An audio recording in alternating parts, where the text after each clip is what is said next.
أمين عمر ترجع بالراس الأولى ياخذها السوداني ثانية. كل ما الكرة تمشي فنيا الجزائري يتفوق، كل ما ترجع المباراة على صعيد بدني السوداني يتفوق. آدم والناس كارت أحمر، والناس كارت أحمر للانذار الثاني. كانت مجانية من والناس، كانت مجانية من آدم. كرة بعيدة لا تشكل ولا خطورة، انت عندك انذار لازم تلعب وعينيك فوق راسك. مش ممكن آدم والناس يقلب المباراة على مستوى حساباتها. زايدة من آدم والناس. ماذا يفعل؟ صراع كشات وشوطة شاط. إذا فماش كلام، وممكن حتى تحكيميا هذه ممكن يمشي للحمراء دايركت، ما يعطيش الصفرة الثانية.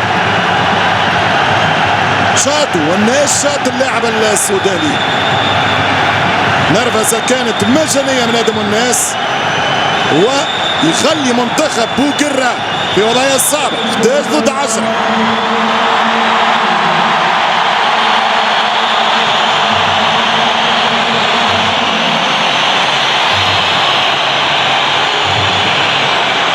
إذن المنتخب الجزائري سيكمل المباراة ب10 ضد 11. هذه المعطيات تشجع أكثر الفريق السوداني. مباراة تزداد تعقيدات، تزداد صعوبة، كل شيء فيها جايز.